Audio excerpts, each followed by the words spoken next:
मेरे प्यारे बच्चों, आप सबको मेरा नमस्कार जोहार। कैसे हैं बच्चों? उम्मीद करता हूं कि आप सब अच्छे और स्वस्थ होंगे। बच्चों, आज मैं फिर आपके बीच आया हूं हिंदी व्याकरण लेकर के।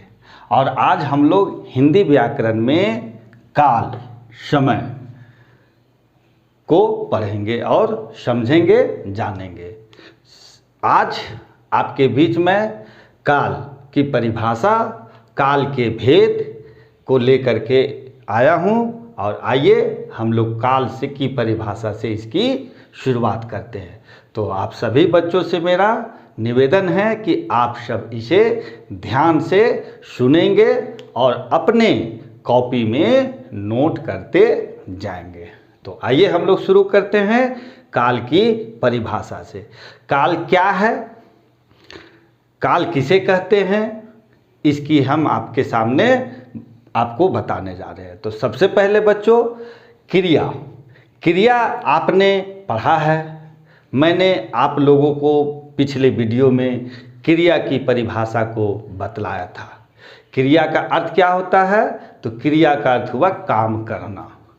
अर्थात जिस शब्द से किसी काम के होने या करने का बोध होता है उसे हम क्या कहते हैं? क्रिया कहते हैं। तो बच्चों, जैसा कि हमने आप लोगों को बतलाया था कि क्रिया काम करना, तो कौन सा काम? जैसे मैं बोल रहा हूँ, आप सुन रहे हैं, आप देख रहे हैं, आप लिख रहे हैं, तो लिखना, पढ़ना, देखना, सुनना, आना, जाना, टहलना, रोना, गाना, नृत्य करना, ये सब क्या है? क्रिया है। तो बच्चों, काल में हम क्रिया के होने का समय को जानकारी लेते हैं कि क्रिया किस समय हो रहा है। मान लिया जाए अभी हम आपके बीच में आपको व्याकरण बता रहे हैं, तो ये जो आपको हम जो बता रहे हैं, तो ये किस समय हो रहा है? तो ये जो समय है, क्रिया का जो होने वाला समय है, वही हमें पता चलता है। तो आइए हम परिभाषा से इसे स्पष्ट करते हैं। तो काल, क्रिया के जिस रूप से कार्य करने या होने का समय का बोध होता है उसे काल कहते हैं। क्रिया के जिस रूप से कार्य करने या होने का समय का बोध होता है उसे हम काल कहते हैं। काल क्रिया का वह रूप है जिससे समय का बोध होता है या समय का पता चलता है।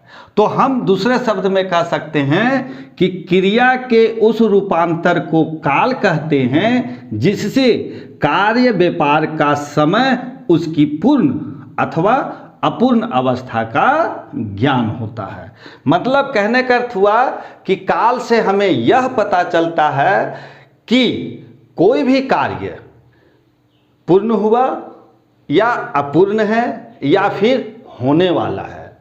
तो जो पूर्ण हुआ उसका समय, जो अभी पूर्ण हो रहा है उसका समय, या जो आने वाला समय में कोई काम या क्रिया पूरा होगा उसका समय, जो बतलाता है वही क्या कहलाता है?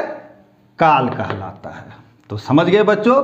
तो कोई भी क्रिया का समय पूरा होने का या होने का जो समय का बोध होता है उसे हम काल कहते हैं। तो उम्मीद है बच्चों कि आप काल की परिभाषा अच्छी तरह समझ गए होंगे। याद रखेंगे कि काल क्रिया का वह रूप है जिससे समय का बोध होता है, या क्रिया के उस रूपांतर को हम काल कहते हैं जिससे कोई भी कार्य व्यापार का समय उसकी पूर्ण अथवा अपूर्ण अवस्था का ज्ञान होता है, बोध होता है, या हमें पता चलता है। आइए हम उदाहरण देखें। संजय विद्यालय जाता है, संजय विद्यालय गया, संजय विद्यालय जाएगा। यहाँ 3 समय पता चला। तो ऊपर के वाक्यों से हमें क्रिया के होने का समय पता चलता है। जैसे संजय विद्यालय जाता है, मतलब अभी वह विद्यालय वर्तमान समय में जा रहा है। संजय विद्यालय गया, मतलब वो विद्यालय जो जब गया था तो वो समय क्या हो गया, बीत गया। संजय विद्यालय जाएगा, मतलब अभी वह विद्यालय नहीं जा रहा है बल्कि वह आने वाला समय में जाएगा। तो ये तीनों वाक्यों से हमें क्या पता चला, क्रिया के होने का समय का पता चलता है। अब आइए क्रिया काल के हम लोग भेद देखें। तो काल के 3 भेद होते हैं। पहला वर्तमान काल, दूसरा भूतकाल, तीसरा भविष्यत काल।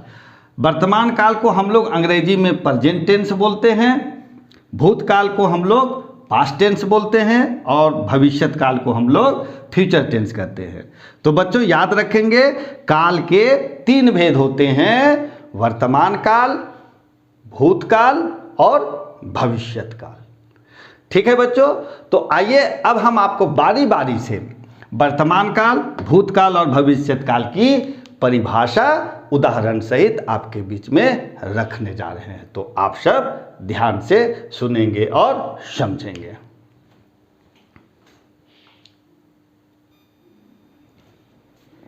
पहला है वर्तमान काल। तो वर्तमान समय में, वर्तमान समय मतलब अभी जो हम आपके बीच में बातचीत कर रहे हैं, आपको बता रहे हैं, तो ये जो समय चल रहा है ये अभी क्या है, वर्तमान समय है। तो वर्तमान समय में किसी क्रिया के होने या करने का बोध होता है, उसे हम क्या कहते हैं, वर्तमान काल। फिर से समझे, वर्तमान समय में मतलब अभी कार्य क्या है, पूरा नहीं हुआ है और न पूरा नहीं हुआ है, बल्कि कार्य क्या है, जारी है। जैसे अभी हम आपको व्याकरण का पाठ पढ़ाना जारी रखे हैं, अभी इसको हम समाप्त नहीं किए हैं। तो कहने का अर्थ ये हुआ कि जब क्रिया जिस समय पूर्ण हो रहा है या कार्य जारी है तो वह समय क्या कहलाता है, वर्तमान काल। तो वर्तमान समय में किसी क्रिया के होने या करने का बोध होता है, उसे हम क्या कहते हैं, वर्तमान काल कहते हैं। उदाहरण देखें, जैसे राम पढ़ता है, सीता पढ़ रही है। यहाँ क्या है, यहाँ कार्य जारी है, मतलब कार्य अभी पूरा हुआ नहीं है, बल्कि अभी का जो वर्तमान समय है, राम पढ़ता है मतलब वो पढ़ रहा है, वो अभी पढ़ना छोड़ा नहीं है, या वह पढ़ चुका है या पढ़ लिया था, अभी नहीं है। तो जिस क्रिया के होने का जो समय बताता है, अर्थात कार्य जारी होने का जो समय रहता है, वह उसे क्या कहते हैं, वर्तमान काल। जैसे राम पढ़ता है, सीता पढ़ रही है। यहाँ दोनों वाक्यों से आप ध्यान देखेंगे तो दोनों वाक्यों में क्या है, क्रिया या कार्य जारी हुआ, यह अभी समाप्त नहीं हुआ है। तो यह क्या हो गया, वर्तमान काल। तो वर्तमान काल, वर्तमान समय में किसी क्रिया के होने या करने का बोध होता हो, उसे हम वर्तमान काल कहते हैं। ठीक है बच्चों, अब आइए दूसरा भूतकाल। भूतकाल का अर्थ हुआ बीता हुआ समय, मतलब जो समय आपका बीत चुका है, पहले, 1 दिन पहले, 1 घंटा पहले, 1 महीना पहले, 1 वर्ष पहले। कहने का अर्थ यह हुआ कि जो कार्य बीते हुए समय में पूरा हो गया। जैसे आप कल आप स्कूल गए थे, आप कल पापा के साथ बाजार गए थे, मतलब जो काम आपका बीत गया है, तो बीता हुआ जो समय हुआ वही क्या हुआ, भूतकाल। तो भूतकाल का अर्थ क्या हुआ, बीता हुआ समय, अर्थात क्रिया के पूर्ण होने का समय का जो बोध कराता है, उसे हम क्या कहते हैं, भूतकाल।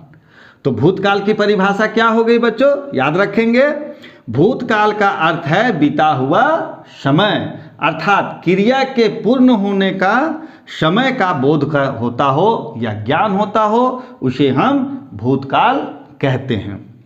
भूतकाल से क्या होता है, भूतकाल से बीते हुए समय में क्रिया के होने का बोध कराता है, अर्थात कौन सी क्रिया आपने बीते हुए समय में किया, उसका हमें जो बोध कराता है वही भूतकाल कहलाता है। तो भूतकाल से बीते हुए समय में क्रिया के होने का बोध कराता है। उदाहरण से देखें, मोहन ने पत्र लिखा, अर्थात मोहन ने लिखने का काम किया, पत्र लिखने का काम, मतलब वो पत्र लिखा, अर्थात वो लिखना उसका समाप्त हो गया। सुबह वर्षा हुई थी, मतलब आज सुबह में क्या हुई थी, वर्षा हुई थी, मतलब अभी वर्षा नहीं हो रही, अर्थात वो कार्य क्या हुआ, वर्षा जो होने का जो कार्य था वह समाप्त हुआ। पत्र लिखने का काम क्या हुआ, समाप्त हुआ। आपने रोटी खाया, मतलब आपने रोटी जो खाया है उसका समय बीत चुका है। तो यहाँ क्या होता है, मोहन ने पत्र लिखा, सुबह वर्षा हुई थी, यह दोनों कार्य क्या हो गया, पूर्ण हो गया। तो जो बीता हुआ समय भूतकाल, तो जो कार्य बीत चुका या पूर्ण हो गया उसे हम कहते हैं भूतकाल। ठीक है बच्चों, अब आइए हम तीसरा देखते हैं भविष्यत काल। भविष्य का अर्थ हुआ आने वाला समय। अभी वह समय आया नहीं है, मतलब समय 1 घंटे के बाद भी हो सकता है, 1 दिन के बाद भी हो सकता है, 1 हफ्ता के बाद हो सकता है, 1 वर्ष बाद भी हो सकता है। कहने का अर्थ ये हुआ कि जो कार्य आने वाला समय में पूरा होगा, पूर्ण भी हो सकता है वह कार्य और अपूर्ण। जैसे मान लिया जाए हम कहते हैं कि अभी कोरोना काल चल रहा है, अभी विद्यालय क्या है, बंद है, तो यह विद्यालय खुलेगा। अब कब खुलेगा यह जो समय निश्चित नहीं है, तो आने वाला समय में जो कार्य होगा उसे हम कहते हैं भविष्यत काल।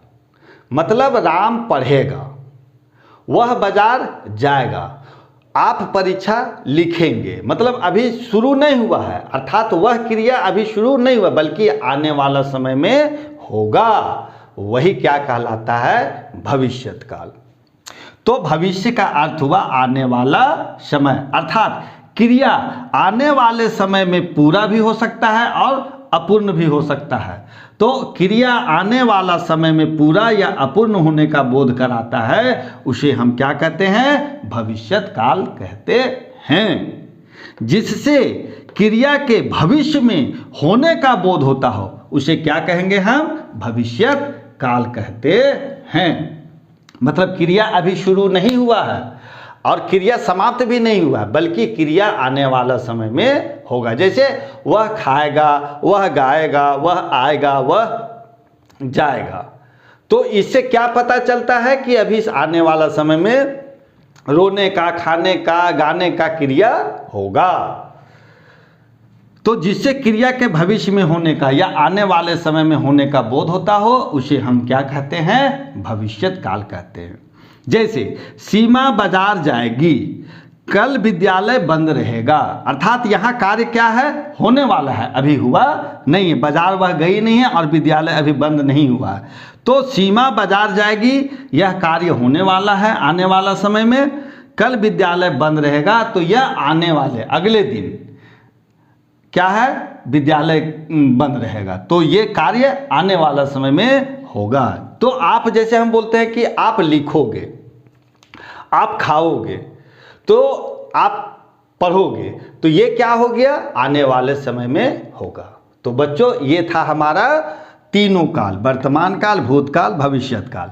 आप ऐसे समझ लें कि जिस समय जो कार्य हो रहा है या होता है या चल रहा है, तो वह क्या है, वर्तमान काल। या जो कार्य बीत गया, पूरा हो गया, वह हो गया भूतकाल। और जो काम होगा उसे क्या कहते हैं, भविष्यत काल। तो आसानी पूर्वक आप समझ के जा रहे हैं कि जो काम चल रहा है, जैसे मैं बोल रहा हूँ, आप सुन रहे हैं, तो यह हो गया वर्तमान काल। मैंने पढ़ा था, मैंने लिखा था, तो ये हो गया भविष्यत काल, भूतकाल। और जो काम अभी हम करेंगे या लिखेंगे, गाएंगे, पढ़ेंगे, वो हो जाएगा भविष्यत काल। तो आसानी से समझ कि रहा है, रही है, रहे हैं या है लगा हो, तो उसे क्या कहते, वो जिस वाक्य के अंत में रहा है, रहे हैं, रही है या होता है, हो रहा है, तो ये क्या हो गया, वर्तमान काल। और जो काम पूर्ण हो गया, जैसे रहा था, हो गया, खाया, पी गया, आ रहा था, जा रहा था, मतलब रहा था, रही थी, रहे थे, तो ये हो गया भूतकाल। और जो कार्य होगा तो वह भविष्यत काल, जैसे आएगा, जाएगा, खाएगा। तो जहाँ पर वाक्य के अंत में रहेगा, रहेगी, रहेंगे, जाएगा, जाएगी, जाएंगे, मतलब गा गे गी लगा रहे तो वह हो जाएगा भविष्यत काल। तो ये था बच्चों आपके बीच में वर्तमान काल, भूतकाल और भविष्यत काल की परिभाषा। तो आज हम यहीं तक। इसके बाद हम बच्चों अगले दिन इसी पाठ को लेकर के अंतिम भाग आएंगे, जहां आपके वर्तमान काल के भेदों की चर्चा, भूतकाल के भेद की चर्चा और भविष्यत काल के भेदों की चर्चा उदाहरण सहित आपको हम करेंगे। तो आज हम यहीं तक रहते हैं। तो आप काल की परिभाषा समझ गए होंगे। तो काल क्या है? तो काल का अर्थ है कि काल क्रिया का वह रूप है जिससे समय का बोध होता हो। कहने का अर्थ है कि क्रिया के होने का जो समय पता चलता है वही कहलाता है काल। काल के कितने भेद हैं? तो 3 भेद याद रखेंगे, वर्तमान काल, भूतकाल और भविष्यत काल। वर्तमान क्या है, काल क्या है? तो वर्तमान समय में किसी क्रिया के होने या करने का बोध होता है, अर्थात वह कार्य जारी है, तो वह वर्तमान काल हुआ। और भूतकाल का अर्थ हुआ बीता हुआ समय, अर्थात क्रिया के पूर्ण होने का बोध होता हो, अर्थात जो कार्य पूर्ण हो चुका है या पूर्ण हो गया है वह भूतकाल है। और भविष्यत काल का अर्थ हुआ, भविष्यत का अर्थ हुआ आने वाला समय, अर्थात क्रिया आने वाले समय में पूरा या अपूर्ण होगा। वह कार्य पूरा भी हो सकता है और नहीं भी हो सकता है। तो वह क्या हो गया? अर्थात आने वाला समय में जो कार्य या जो क्रिया होने वाला है वह क्या है? भविष्यत काल। तो ये था बच्चों आपका काल के भेदों की परिभाषा। अब हम वर्तमान काल में जब अगले दिन आपके बीच आएंगे तो वहां आपको वर्तमान काल के बारे में बताएंगे कि वर्तमान काल के 3 भेद होते हैं। तो अभी हम आपके बीच में सिर्फ भेदों की चर्चा कर देते हैं, परिभाषा आपको हम बाद में बतलाएंगे। तो वर्तमान काल के 3 भेद होते हैं। पहला सामान्य वर्तमान काल, दूसरा तत्कालिक वर्तमान काल और तीसरा संदिग्ध वर्तमान काल। याद रखेंगे, पहला सामान्य वर्तमान काल, दूसरा तत्कालिक वर्तमान काल और तीसरा संदिग्ध वर्तमान काल। हम आने वाले दिन में आपको इसकी परिभाषा उदाहरण सहित बतलाएंगे। भूतकाल के कौन कौन से भेद होते हैं? तो पहला सामान्य भूतकाल, दूसरा आसन भूतकाल, तीसरा पूर्ण भूतकाल, चौथा अपूर्ण भूतकाल, पांचवा संदिग्ध भूतकाल और छठा हेतुमध्य भूतकाल। तो इस प्रकार से भूतकाल के कितने भेद हो गए? 6 भेद हो गए। कौन कौन? सामान्य भूतकाल, दूसरा आसन भूतकाल, तीसरा पूर्ण भूतकाल, चौथा अपूर्ण भूतकाल, पांचवा संदिग्ध भूतकाल और छठा हेतुमध्य भूतकाल। अब आइए भविष्यत काल की परिभाषा देख लें। भविष्यत काल के 3 भेद हैं। जिस प्रकार वर्तमान काल के 3 भेद हैं उसी तरह भविष्यत काल के 3 भेद हैं। पहला सामान्य भविष्यत काल, दूसरा संभाव्य भविष्यत काल और तीसरा हेतुमध्य भविष्यत काल। तो ठीक है बच्चों, याद रखेंगे वर्तमान काल के 3 भेद, भूतकाल के 6 भेद और भविष्यत काल के 3 भेद। तो भविष्यत काल के फिर से बता देते हैं। पहला सामान्य भविष्यत काल, दूसरा संभाव्य भविष्यत काल और तीसरा हेतुमध्य भविष्यत काल। तो अब ये बच्चों, अब ये वर्तमान काल के भेदों की चर्चा या परिभाषा, भूतकाल के भेदों की परिभाषा और भविष्यत काल की भेदों की परिभाषा हम आपके बीच में बहुत जल्द लेकर के आएंगे। ठीक है बच्चों, तो आज हम यहीं तक, फिर हम मिलते हैं काल पाठ के दूसरे भाग में। तब तक के लिए बच्चों आप सबका बहुत बहुत धन्यवाद, बहुत बहुत आभार।